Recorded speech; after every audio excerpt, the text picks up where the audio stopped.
മലപ്പുറം ജില്ലയിൽ ഒരു മാസം ഒരു തുള്ളി വെള്ളം ഒരാൾക്ക് ലഭിക്കില്ല. എന്തൊരു ഫാസിസ്റ്റ് സമീപനമാണിത്. എന്തെല്ലാം പ്രശ്നങ്ങളാണ് നമ്മുടെ നാട്ടിൽ എന്ന് ആലോചിച്ച് നോക്കിയേ.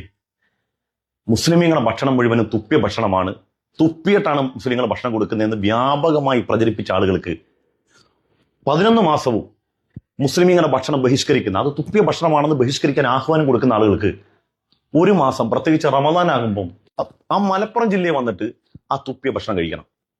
അതിന് വല്ലാത്തൊരു ആസ്വാദനമാണ്, അതിനുവേണ്ടി കൂട്ടക്കരച്ചിലുമാണ്. എന്തേ ഈ ഭക്ഷണം കിട്ടാത്തതെന്ന്. വേറെ കാര്യമുണ്ട്, ഈ പറയുന്ന ആളുകളുടെ മനോഭാവം നമ്മൾ മനസ്സിലാക്കുകയും വേണം. മലബാറിലെ ഭക്ഷണം എന്ന് പറഞ്ഞാൽ അതിന്റെ രുചി ഒന്ന് വേറെയാണ്, അത് എല്ലാവരും സമ്മതിക്കുന്ന കാര്യമാണ്. പ്രത്യേകിച്ച് കുരുമുളകും ഇഞ്ചിയൊക്കെ ചതച്ചിട്ട ബീഫ് ഫ്രൈ, അതിനകത്ത് തേങ്ങാക്കൊത്തും കൂടി ആഡ് ചെയ്ത് അതിന്റെ റഹ്മാനായ റബ്ബെ പറയാനുണ്ടാ, അതിന്റെ ടേസ്റ്റ് പിന്നെ പറയാനില്ല. അപ്പൊ അത് സ്ഥിരമായി ഇങ്ങനെ വന്ന് കഴിക്കുന്ന, ഒളിഞ്ഞും തെളിഞ്ഞും ഒക്കെ ഉള്ളിയാണെന്ന ലേബിളിൽ കഴിക്കുന്ന ആളുകൾക്കും ഇത് കിട്ടാതെ വരുമ്പോൾ ഒരു വിറയലുണ്ടാകും. അതിന്റെ പ്രശ്നം കൊണ്ടും പറയുന്നതാണ്. നമ്മൾ അവരുടെ മാനസികാവസ്ഥ മനസ്സിലാക്കണം. സ്ഥിരമായി ഇതൊക്കെ കഴിക്കുന്ന ആളുകൾക്ക് ഇത് കിട്ടാതെ വരുമ്പോൾ, പ്രത്യേകിച്ച് റമദാനിൽ അത് കിട്ടാതെ വരുമ്പം വലിയ വിഷമം ഉണ്ടാവും. അങ്ങനെ ഈ കുരുമുളകൊക്കെ ഇട്ട ബീഫ് ഇനി മലപ്പുറത്ത് വരുമ്പോൾ കിട്ടണമെങ്കിൽ, റമദാന് കിട്ടണമെങ്കിൽ, ചില ഹോട്ടലുകളുടെ പേര് ഞാൻ പറഞ്ഞുതരാം. ഒന്ന് ഹോട്ടൽ പ്രശാന്ത്, സിവിൽ സ്റ്റേഷന് മുൻവശം. വെജും ഉണ്ട്, നോൺ വെജും ഉണ്ട്. മലപ്പുറത്താണേ, സിവിൽ സ്റ്റേഷന്റെ മുൻവശമാണ്. അവിടെ വെജും നോൺ വെജും ഉണ്ട്. ഇനി നിങ്ങൾ പച്ചക്കറി മാത്രം കിട്ടുമെന്ന് വിചാരിച്ചിട്ട് സങ്കടപ്പെടണ്ട.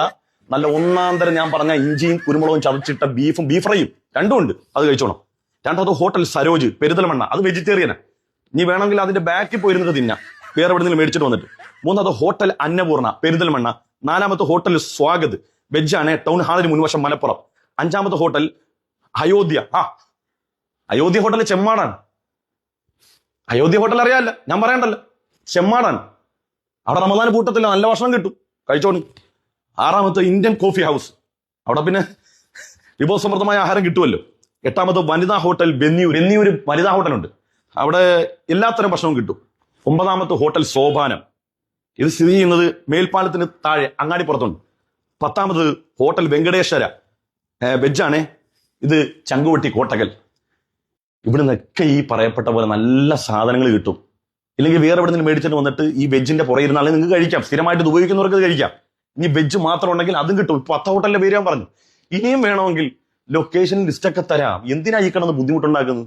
ഒരു തരത്തിൽ റാഡിക്കൽ എലമെന്റ്സ് അല്ലെങ്കിൽ അത്തരം നിഗൂഢ ശക്തികൾ ഈ രീതിയിൽ വലിയ പ്രവർത്തനങ്ങൾ അവിടെ നടത്തുന്നു. അതെ, ഇത് മൊത്തം ഒരു അദൃശ്യ ശക്തിയുടെ കളിയുണ്ട് ഇതിനകത്ത്. ഫുൾ ഇലുമിനാറ്റിയാണ്. ഇലുമിനാറ്റിയുടെ കളി നമുക്ക് മനസ്സിലാകുന്നില്ല. നമുക്ക് ഇവനെയൊക്കെ പൂട്ടണം, ഇവനെയൊക്കെ നമ്മൾ പൂട്ടും.